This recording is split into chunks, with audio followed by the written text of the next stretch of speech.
How does a fulfillment company handle product returns?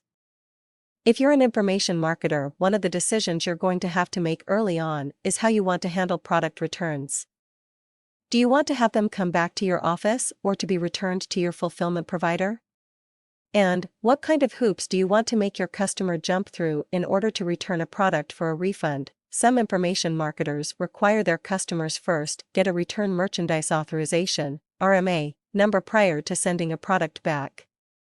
This is particularly true for higher-priced products.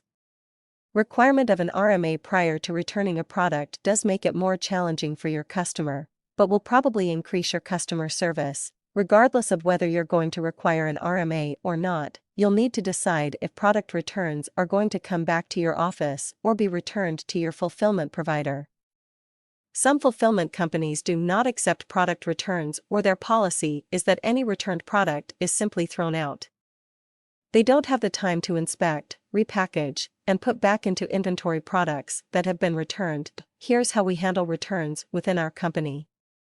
When a product comes back to us, we will first attempt to discern why the product has come back.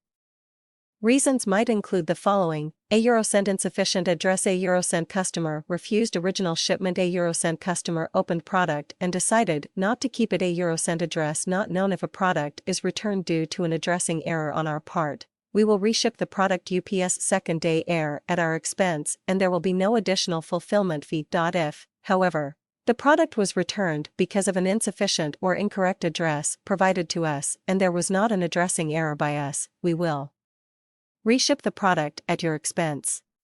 You will be contacted via email regarding the return, including the specifics of whom it was shipped to, what product was shipped, and to what address it was shipped. After you have provided us with a corrected address, we will reship the product by your method of choice, rush versus ground. Shipping costs plus an additional fulfillment fee will apply. Products that are returned by your customer for refund are subject to a fee, $3 at the time of writing, for each returned item we receive. You are notified via email within 1 business day after a product comes back so that you may issue any necessary refund to your customer. A returned product goes back to our returns room where it is reworked at a pre-agreed upon price and then placed back into inventory for you. This saves you money versus producing an entire new product from scratch. Rework is done as our production workload permits and is not on any set timetable.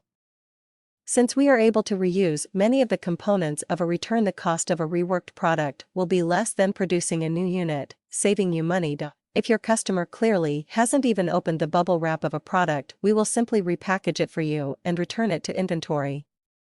A repackaged product is going to be somewhere around $3 to cover the labor costs, and a new clean white boxed IT is commonplace in the information marketing to make the issuing of a refund contingent upon the return of the product purchased in like new or resaleable condition. Sounds good. We just open the returned product, drop it into a new box, and throw it back into inventory. Right? Well, that's not quite reality. Most people do their best to return a product in good condition. They wrap it back up carefully in the original bubble wrap, insert it into a box, and ship it back to us. It is certainly in resaleable condition to them, but resaleable condition as a common person would perceive it does not mean in like new condition, such as a unit is coming off our production floor. If they've purchased your product, you certainly hope that they've taken the opportunity to give it an honest assessment before they decide to return it. Now, many times products come back that have obviously not even been opened, and these we treat as repackaging versus rework to save you money. But even repackaging means a new box and some labor to put it back into inventory. Back to the honest assessment. They've opened your product and probably looked through your manual and maybe played a number of your CDs or DVDs.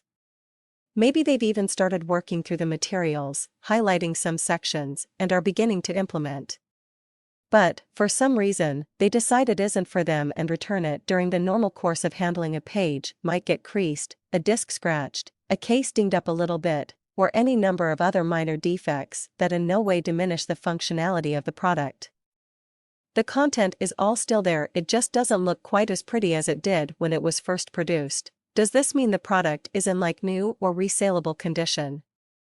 It certainly doesn't, as some rework will be required to put the unit back into saleable condition and return it to inventory. Are you going to deny a refund to your customer because a disc got scratched during handling or the corner of a couple pages got creased? Probably not.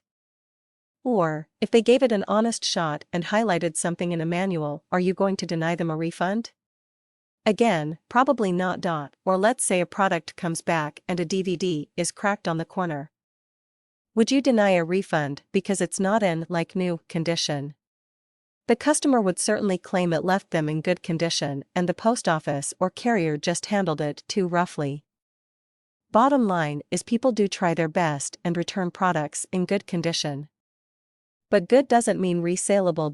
In an idealistic world, every product that's returned would be opened up and inspected one by one immediately, and a comprehensive report would be in your inbox within 30 minutes as to what was returned, the exact condition of each component in the product, and then returned to our production department for rework or repackaging.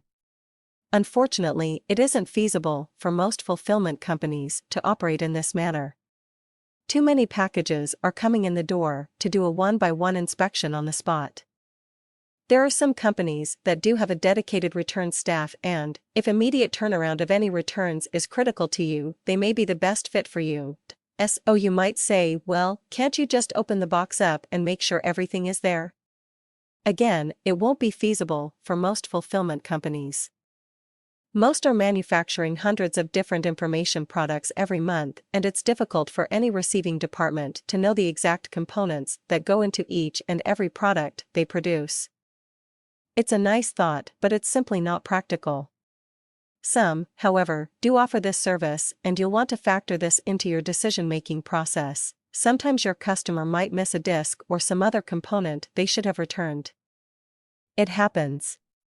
And you can be sure that once in a while a customer will try and take advantage of you and not return a complete product. It will happen. You've got to accept it's going to happen if you're an information marketer. But those few bad eggs are few and far between, and we hope it doesn't bum you out too much. Keep marketing. Another issue that comes up is why can't the print component of a returned product be reused?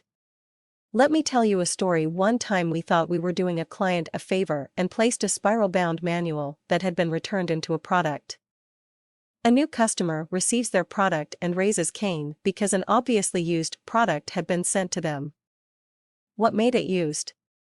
The previous recipient of the manual had highlighted a couple lines on one page in it before deciding to return it. Our client was naturally upset even though we had tried to save them money by reusing a manual. A glance through the manual when it had come back had missed the highlighted page. So it was decided then and there that it wasn't worth the risk of missing something like that and chance upsetting a new customer by putting a used manual back into inventory. Besides not being worth the risk, the time involved in going through a manual page by page, when sometimes the manuals are several hundred pages, simply isn't practical. And again, why even risk missing something like that? That's why our policy is to reprint any printed components of a returned product that has clearly been opened by your customer. Please remember it is common with many fulfillment companies that, if they accept returns at all, that all returns are discarded. We developed our returns policies after careful thought about how we would want to be treated ourselves as an information marketer. The questions you should ask: €1, do you accept product returns? €1, how much does it cost per return? €1, how quickly am I notified of any return? €1, do you rework my products and put them back into inventory or discard them? €1, what are the costs of reworked and repackaged products versus a new unit? €1, how quickly are returned products reworked/repackaged and placed back into inventory?